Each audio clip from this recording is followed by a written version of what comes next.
हरे कृष्णा। आप सभी का हार्दिक स्वागत है आज के इस सत्र में, जहाँ हम चर्चा करने वाले हैं पाप मोचनी एकादशी के बारे में।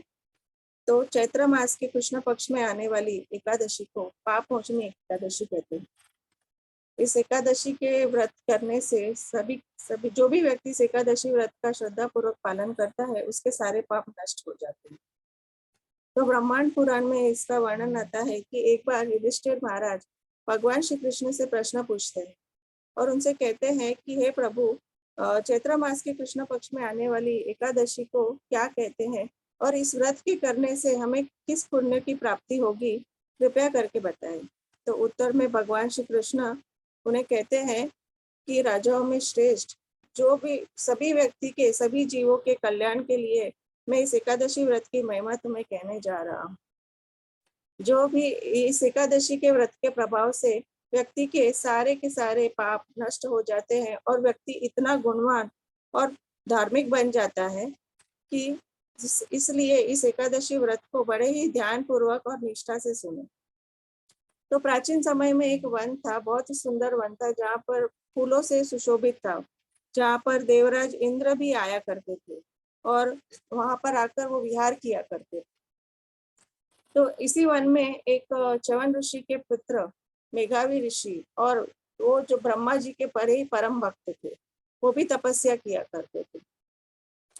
तो कामदेव जो थे वो शिव जी के विरोधी थे और उनसे उन्हें बदला लेने के लिए उन्होंने मंजू घोषा नामक एक अप्सरा को इस मेघावी ऋषि की तपस्या भंग करने का कार्य सौंपा। ये अप्सरा बहुत ही सुंदर थी और उसने अपने सुंदर रूप से इस ऋषि को और अपने हाव भाव से इस ऋषि का करने की पूरी कोशिश की। मन ही मन में ऋषि का बहुत ही सम्मान किया करती थी और रह रहकर उन्हें मन में भय भी था कि कहीं ये साधु मुझे कोई श्राप ना दे दे।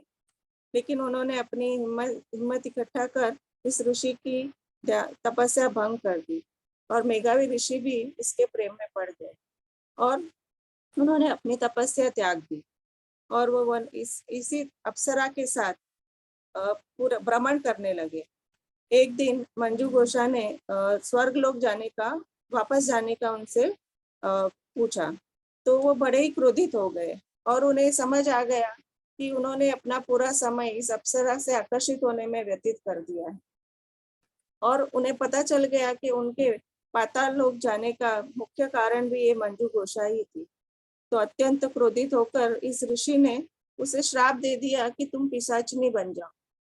तो यह जब मंजू घोषा ने यह श्राप सुना तो बहुत ही फूट फूट कर रोने लगी और वो ऋषि के चरणों में गिर पड़ी और कहने लगी कि मुझे क्षमा कर दीजिए, मेरे मेरे अपराधों को क्षमा कीजिए और मुझे इस श्राप से बचने का कुछ उपाय बताए।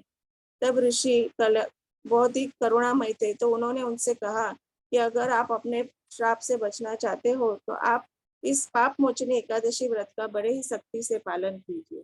इस व्रत के प्रभाव से आप किसी भी असुर योनि या पिशाच योनि से मुक्त हो जाओगे। और ऋषि अपने आश्रम वापस लौट गए। आश्रम जाकर उन्होंने अपने पिता च्यवन ऋषि से पूरी घटना बताई। तब च्यवन ऋषि ने मेघावी ऋषि से कहा कि मंजू घोषा को श्राप देकर आप भी उनके पाप के भागी बन गए हो, तो आपको भी इस पाप मोचनी एकादशी व्रत का पालन करना चाहिए।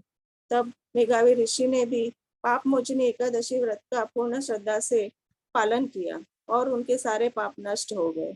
साथ ही मंजू घोषा के भी पाप नष्ट होने से उसे पिशाचिनी योनि से मुक्ति मिल गई और उन्होंने अपने पूर्व स्वरूप को पुनः धारण करके वो अपने स्वर्ग लोक वापस लौट गए।